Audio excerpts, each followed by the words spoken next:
for you, or it's good to see you. It's good to be spending this time with you guys as we seek to grow in our spiritual lives. We will be talking throughout these weeks. We talked last week about Ignatius's rules for discernment of spirits. So for the sake of those who weren't here, can I get a couple folks to share some of the things that you remember from last week, whether it was a teaching or example that you remember, some of the main points that we talked about.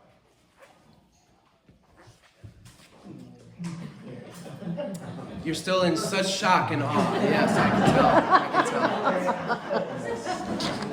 What do you think about Ignatius's life? Was he a perfect little angel his whole life? No? What do you remember about his life? Yeah, he loved.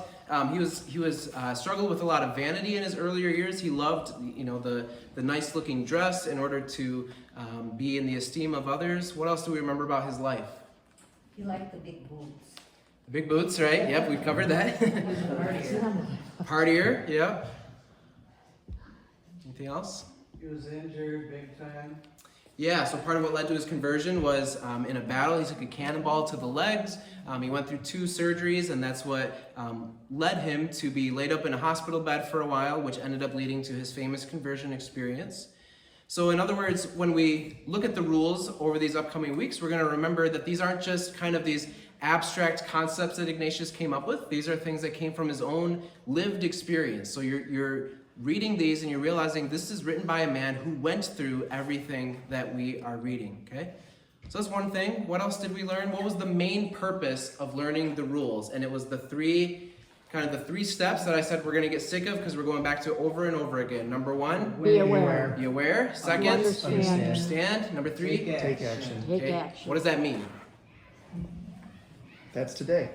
Fair enough. Fair enough. We're going to dig deeper into that, but we essentially started out by saying that by being aware, it means being aware of the various spiritual movements that are going on in our hearts on a daily basis, understanding which one is coming from God, which ones are not coming from God, what's coming from the evil one or the enemy. Ignatius used several different terms there. And finally, to take action. In other words, to accept, to cooperate, to go along with what we have come to realize is coming from God, and to be able to reject, to refuse to cooperate with what we realize is coming from the evil one. That's the point of learning these rules. And the point of all of that, we said, was what? It was the last slide, if you remember. Take action. An intimate and unceasing union with God. Intimate, unceasing union. That's a phrase to refer to the fact that our prayer life is not just supposed to be, I go to my little prayer time, I pray for 10 minutes, and then I go about the rest of my day. Is to be able to be attentive to the way that God is drawing us into relationship throughout our day, while we're at work, while we're doing laundry, while we're eating dinner, right? Realizing that God is with us, drawing us into relationship with Him, okay?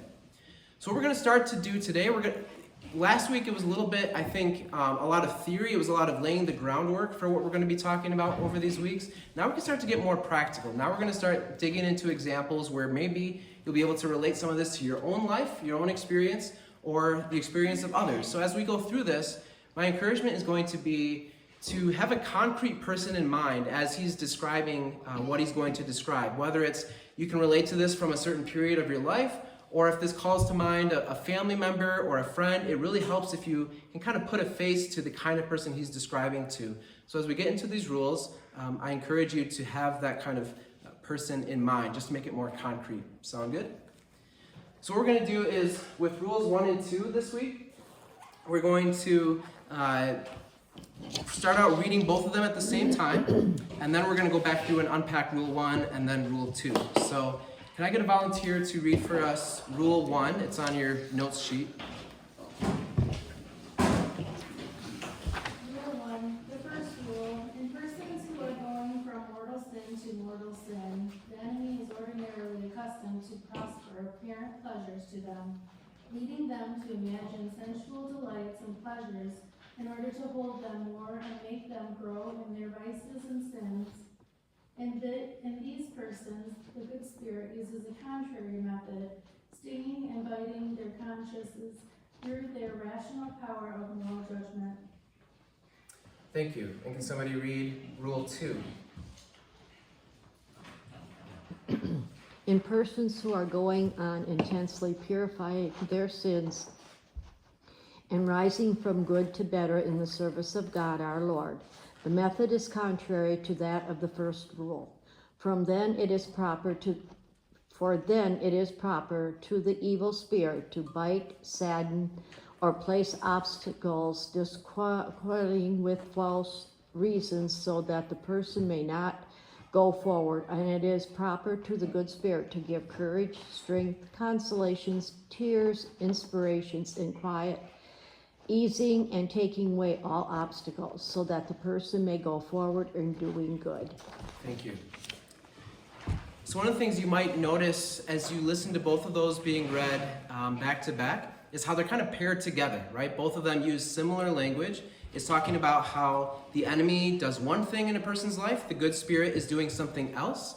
And with rules 1 and 2, we're seeing that they're doing different things based on the kind of life that the person is living at the time. So we'll start with rule 1. The question for you is, what kind of person does rule 1 apply to? So go back and reread it. Who does rule 1 apply to?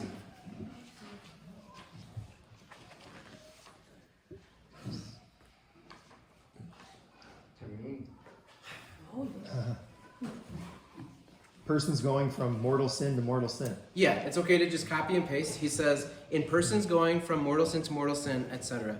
So what I would propose is that this actually does not apply to those of us who are in this room. The reason I say that is that all of us, to one degree or another, are still struggling with some sort of sin. If you don't think you do, your sin is pride, okay? But you've got pride, envy, lust, anger. We've all got room to grow in patience, etc. So we all have room to grow, but that's not what Ignatius is referring to here. Mortal sin to mortal sin is more of that kind of serious trajectory of life that's in a kind of downward spiral. So again, if you're coming to Mass on Sundays, you're coming to a class like this, yes, you're still struggling with sin to some degree, but you're not the kind of person Ignatius is describing here. Think more like the way that Ignatius was before his conversion. Remember, we talked about until the age of 30, he was enthralled by the vanities of the world. At one point, he committed premeditated and enormous crimes, such that he feared that a particular man was determined to take his life. Remember, that's what we said was part of his background. So that is a person who has rejected God, turned away from the church, is heading in a direction going from mortal sin to mortal sin. Okay, we see how that's different from our own sort of daily struggle, maybe perhaps more with venial sin. This is a different type of situation, okay? Now, in a person who is going from mortal sin to mortal sin, what is it that the enemy is doing in their life? He's encouraging them to stay away from God. Okay, good. Use Ignatius's language. What does Ignatius say? Just kind of copy and paste. What's the evil spirit doing? He shows them, proposes apparent pleasures to them, leading them to imagine sensual delights and pleasures. Okay. Now here's something for us to think about. Ignatius is writing this in the 16th century. I wonder what he would say nowadays in the 21st century when we have whatever it is that we want to look up at a moment's notice right at our fingertips, right? The amount of temptations we face on a daily basis, especially in this culture, I wonder what he would say, realizing back in the 16th century there were already ways that the enemy would propose apparent pleasures, leading folks to imagine sensual delights and pleasures, right? So, the enemy is doing this sort of work in order to what? Why would he be doing this? He wants to take us from God and keep us from God. Yes, and how would Ignatius put it? What are his words? Make them grow in their vices and sins. To hold them more and make them grow in their vices and sins. Right? So you kind of have this sense of like a spiritual momentum, basically. It goes back to the laws of physics, right? A body in motion stays in motion. And this reminds us of the power of habits, doesn't it? Whether good or bad, so much of our life can be determined by our habits. If I am in a bad habit, that's obviously going to be a bad outcome. If I can try to build good habits, that's more likely to lead then to a good outcome. So that's why it's important that we don't just pray when we feel like it. We make a habit of prayer, right? You build those good habits so that you're sticking with it even in the times you don't feel like it. Same with exercise. You say, I'm gonna work out these many times a week, I'm gonna get out and walk around, make that goal, make that habit, because if you say, whenever I feel like it, it can be pushed off and pushed off. So the enemy wants that person to stay where they're at. So he's trying to kind of coax them into continuing and going in this direction, okay? So if that's what the evil spirit is doing to a person in that kind of situation, what is it that Ignatius says is ordinarily going to be happening from the good spirit? Again, use Ignatius's own words. He uses a contrary method, stinging and biting their consciences through their rational power of moral judgment. Okay, stinging and biting at their conscience, all right? Now, when you hear that kind of language, stinging, biting, that doesn't sound very peaceful, does it? And I thought, our God was a God of peace. He's a God of love. Why would he sting and bite our conscience? Well, precisely because he is a God of love, right? He loves us too much to want to see us stray away from him and to experience spiritual destruction. So if he didn't love us, he would just let us run free and get into more and more danger to our souls. He doesn't sting and bite at our conscience because he hates us, he's angry at us, but to wake us up. Say, the way that you're living, the direction you're going is not what I made you for, and I got to get through to you somehow. So I'm going to sting, I'm going to bite your conscience to remind you this isn't good for you, in hopes that you will come to your senses and turn around. Question for you: what are some of the ways when we start to become aware, or when somebody at the stage is starting to become aware of that stinging and biting, how do we distract ourselves from or numb ourselves from that stinging and biting on our conscience? There's multiple answers. Denial, okay. Denial of what situation we're in, denial that this is a problem. Keep telling yourself this is okay, I'm all right. Okay, yep, so justifying our actions, okay, we can do that. Make yourself busy. Workaholism, right? The more I work, the less I have to think about these things. And so what looks virtuous because I'm working hard is actually covering the fact that I want to become aware of the different things that will come to the surface if I start to slow down a little bit, okay? So workaholism could be a way of trying to distract ourselves from the sting. What else? Rationalize, yep. You kind of said something similar, rationalizing our behavior. What kind of behaviors, though? Substance abuse, drugs, alcohol could be a way to try to numb myself of this stinging that I know this is wrong for me, but I'm going to try to block it out. I'm going to try to escape. I think endless screen time on our devices to distract ourselves too, right? The video games, TV, apps on our phone. Not that any of those things are bad in themselves, but it's just one thing we can go to take our mind off of the fact that this is not the kind of life that I know God is asking me to live, okay? Crafts? Yeah, like you build things, make things. We could get too into it's good to have some hobbies, but there could be certain hobbies where you're getting so fixated on these leisure activities. I golf. If I was on the golf league every night, golfing 7 days a week, you'd start to say, Father, something wrong, something going on you want to talk about, right? So it's okay to have leisure, it's okay to have hobbies, but when they start to take over, again, that could be a sign that we're trying to avoid something. So what I want to share is it's an extreme example, but it's an example that I think from my own life best kind of paints a picture of what Ignatius is getting at here.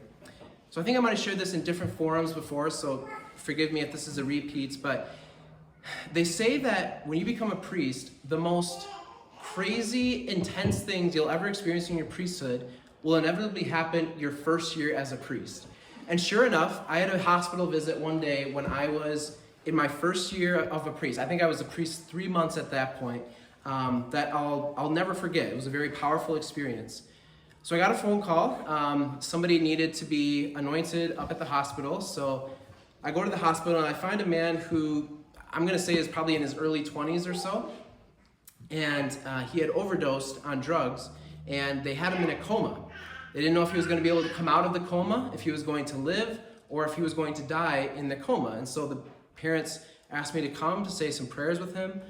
Well, it also turns out that he had never been baptized either. The parents were both baptized Catholic, but they said, well, we wanted to be able to give him a chance when he became an adult if he wanted to choose to be baptized, which I use this story sometimes when I hear other parents say that, and it's like, you don't know what the future is going to hold. Like our church encourages infant baptism, and this is why, because we're not guaranteed, to live until we're 80, 90 years old. But at any rate, he needed to be baptized, he needed to be prayed with, and so we did a conditional baptism with him there. I said some prayers for him.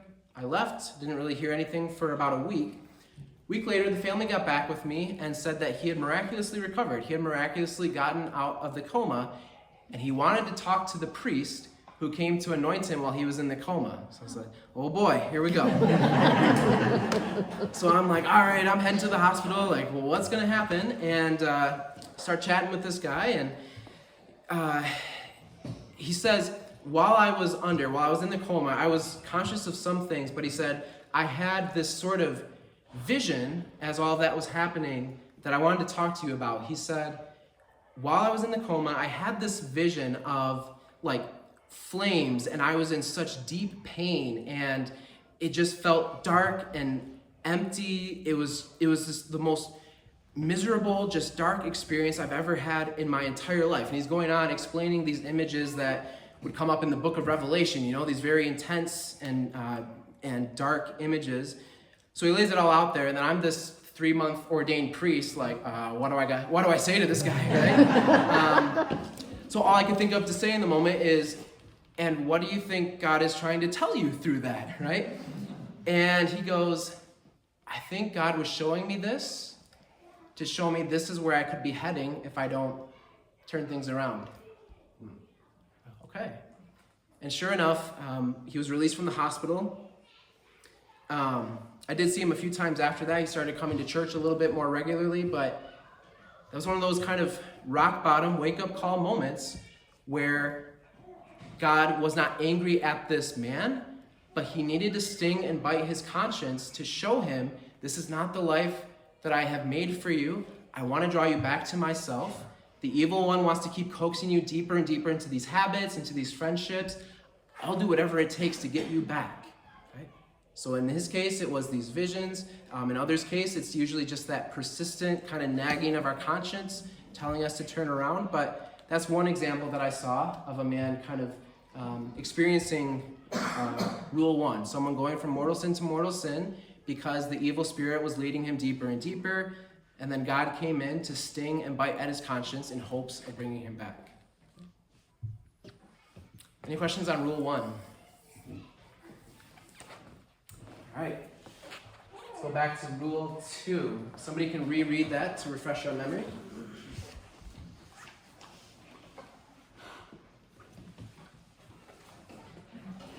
In persons who are going on intensely purifying their sins and rising from good to better in the service of God our Lord, the method is contrary to that first rule. For then it is proper to the evil spirit to bite, sadden, and place obstacles, disquieting with false reasons, so that the person may not go forward. And it is proper to the good spirit to give courage and strength, consolations, tears, inspirations, and quiet, easing and taking away all obstacles, so that the person may go forward in doing good. So again, now that this is our second time going through it, you see how it's almost the exact opposite wording, the exact opposite dynamics when a person is in a different situation. So what kind of person does rule 2 apply to? Use Ignatius's words. Those who are going on intensely purifying their sins, And rising from good to better in the service of God our Lord. right, which is why I propose this is everybody in this room. We still have sin in our life that we're seeking to purify, and we seek to rise from good to better. We want to continuously grow in our service to God our Lord. So that's why I propose that everyone in this room, rule 2 would be more applicable to us, although we might have experiences in the past where we did more resemble rule 1, and then there was kind of a moment where perhaps we started to live a life that was more in line with rule 2. And I know just for my own life, I was always kind of a good kid, quote unquote, but I kind of fell away from the faith when I was in kind of late high school years, college years, but it was around that time, late middle school, early high school, but it was around late high school, early college years that I started to kind of take my faith a little bit more seriously, wanted to learn more a little bit about kind of what the Bible taught and had a lot of really good experiences going on retreats and conferences. There was a really awesome group of college kids that I got to know while I was at college who were trying to grow in their Catholic faith. So all those things helped me to grow more in my faith. And I would say, I can't pinpoint an exact day, an exact moment, but I would say in my college years, I noticed this transition in me from going from I go to church because mom and dad told me I have to, and so I'm just gonna go because I have to, versus I want this. Like I wanna go to Mass. I see the way that it helps me to become more like Christ. I see the value in receiving the sacraments, in reflecting on Scripture. And again, it wasn't one exact moment, but it was just a season in my life where I said, I want to be all in. Like I want to be intentional about my faith. It was just kind of this decisive moment of I'm not just going to continue moving on because mom and dad are making me. I'm really taking ownership of this for myself. So when I think about kind of rule 2, I think particularly on that experience in my life and how from that moment on, I wanted to continue to grow in my faith. So this is especially true for anybody who has had kind of that decision to be intentional with their faith, to not just roll through the motions, but want to grow. Rule 2 is for that kind of person. But as I'm thinking about, when I went through that experience in college, or I can think about myself today as I'm continuing to seek to grow, in a person who is trying to go from good to better, we're turning our life around, we're trying to live more the way that we know God wants us to live. What is the enemy doing? Use Ignatius's words. For then it is proper for the evil spirit to bite, sadden, and place obstacles, disquieting with false reasons, so that the person may not go forward. Thank you. Notice how that's similar. It's a little bit different, but it's similar to what the good spirit is doing in Rule 1. The good spirit in Rule 1, trying to draw a person back, is biting and stinging at their conscience to bring them back. Whereas now it's the evil spirit who is biting, saddening, placing obstacles because he wants to draw the person back, okay?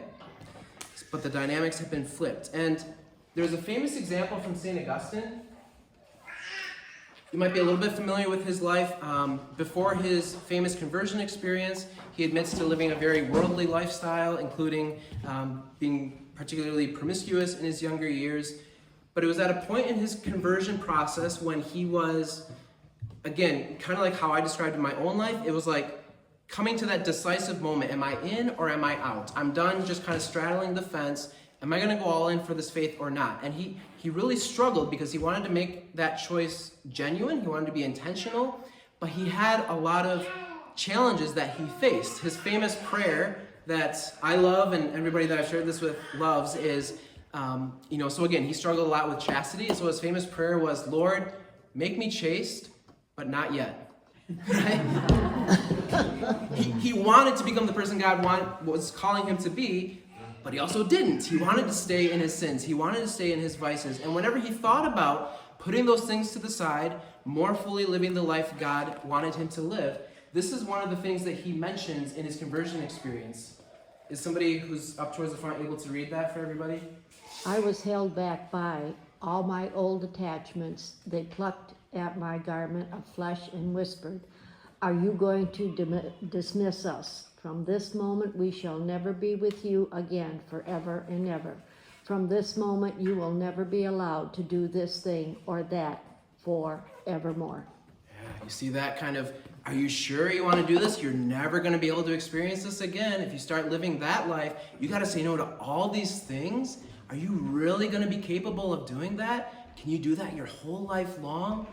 The same thing that Augustine experienced, the same thing Ignatius experienced, we continue to experience today. We have the former partier who's trying to distance themselves from their old friends that were bad influences, and yet there's something that's drawing them back.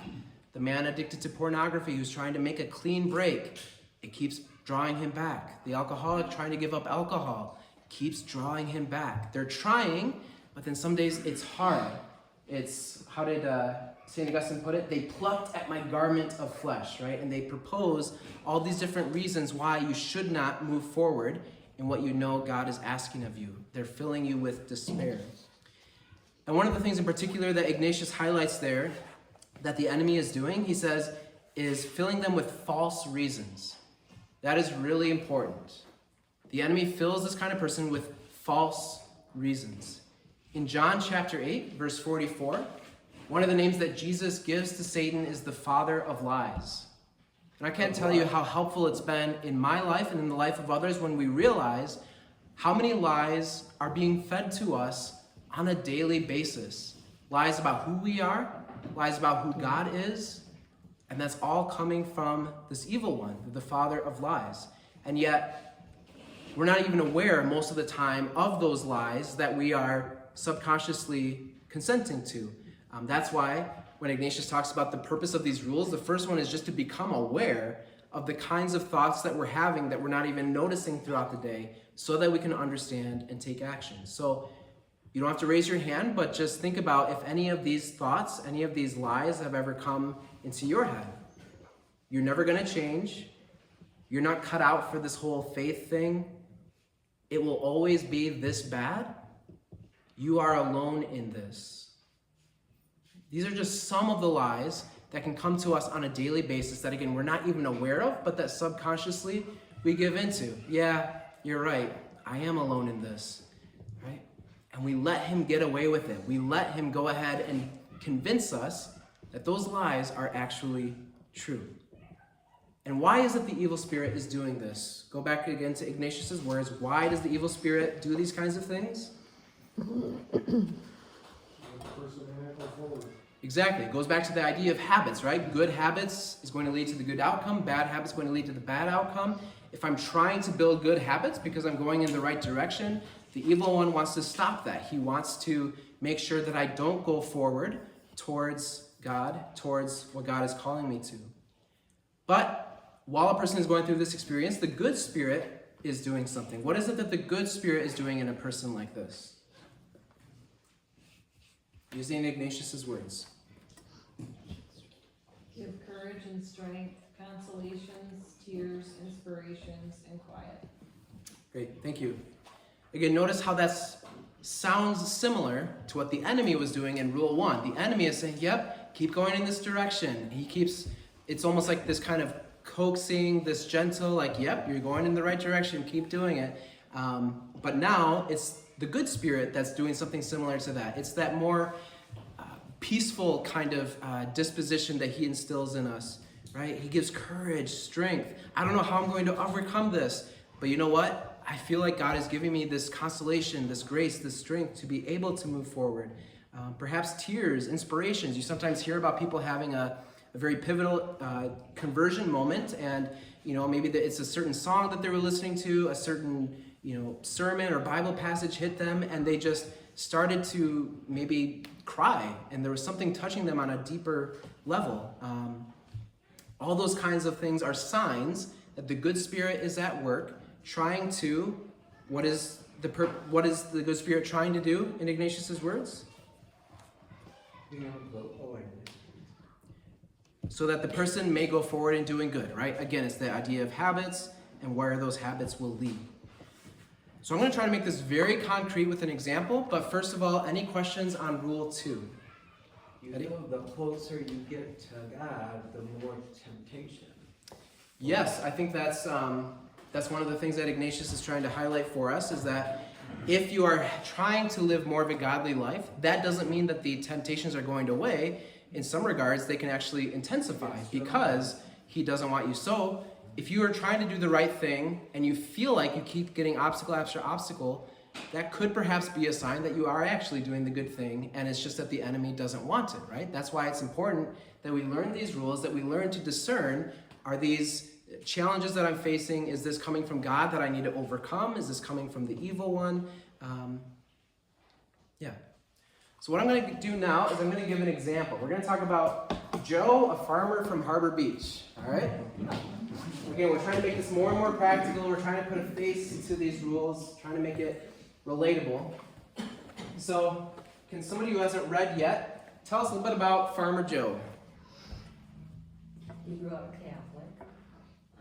Joe was a farmer from Harbor Beach. He grew up Catholic, but up until a few years ago, he came to Mass at Christmas and Easter, and maybe a few other weekends a year. After the death of a friend a few years ago and his own health scares, he's been taking his faith more seriously. He wants to learn more about the Bible, has started to say a Hail Mary before bed, and has volunteered at a Helena sausage breakfast. Good old Joe. He came here to class last week because he was intrigued at the idea of growing in his spiritual life. Okay, so at this point, Joe was here last week at class. He wants to grow in his spiritual life. Does Rule 1 or Rule 2 apply to where Joe is currently at? Rule 2. How do we know? Why?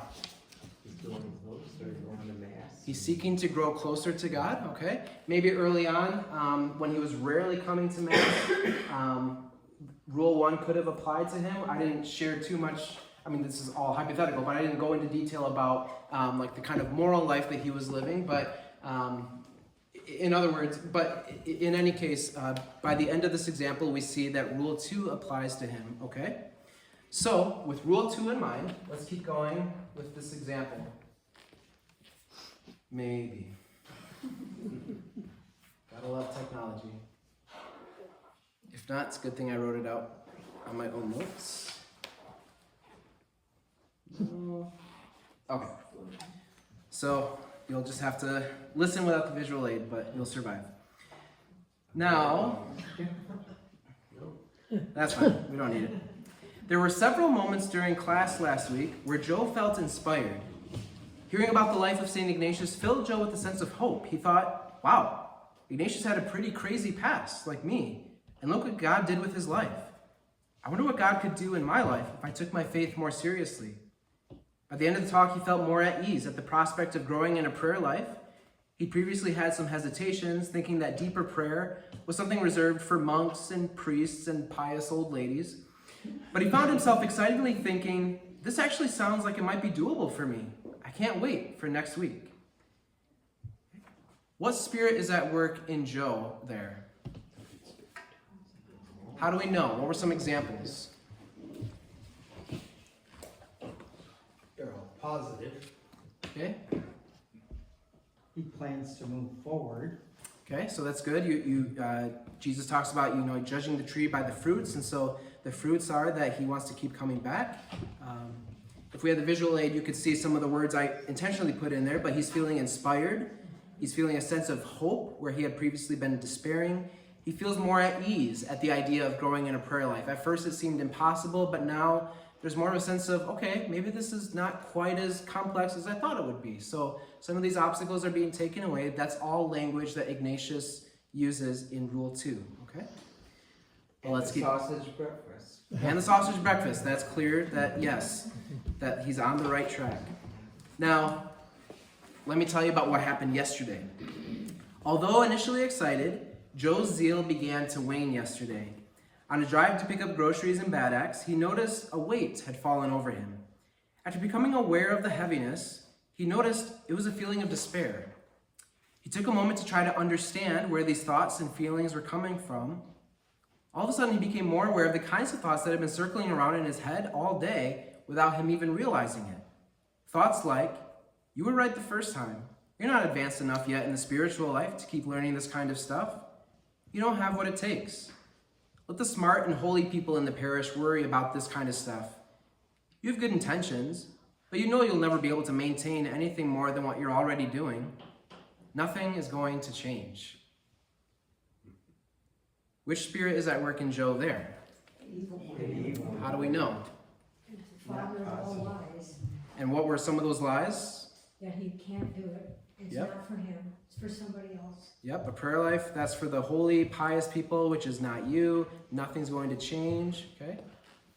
Which sounds like obstacles too, right? Obstacles, false reasons, okay? You were right, you can't. Right. Yeah, well, that's the other thing too. It's interesting is that we call him the father of lies. Sometimes they're outright lies. Sometimes it's half-truths. He'll take the truth and twist it just enough to where it's not outright, but it leaves you feeling like you're in, it leaves you ultimately with kind of that sense of despair. You think also it might be people that, like in his childhood, telling him you can't do this, you can't do that. That's a good point that you bring that up. Last time when we talked about, when Ignatius used the term evil spirit, He's not just referring to like the devil. We said that it refers to multiple different things. It could end up actually being the way that he uses maybe a traumatic experience or the kinds of messages you received when you were younger and saying, see, like dad was right, blah, blah, blah. Or see, your classmates were right. And he can bring that back to the surface. Anything that he can use from your life, he'll try to use as a means to discourage you, to place obstacles, to give you at least half-truths, if not outright lies. So here, let me ask you these questions, and I don't want you to answer out loud. These are rhetorical questions. I just want you to think about this. What would happen if Joe becomes aware of that heaviness when he's driving out to Bad Axe? He understands, wait a second, this is coming from the evil spirit, and he rejects it. He's going to be here tonight, right? And hopefully, he's going to continue to progress. What would happen if Joe never took the time to become aware? He just had the radio on the whole time. Or he started to become aware, but he couldn't understand where these thoughts and feelings were coming from. Or maybe he started to understand, but he never rejected it. What's going to happen? Probably isn't going to come tonight. And then he's probably not going to come the next week.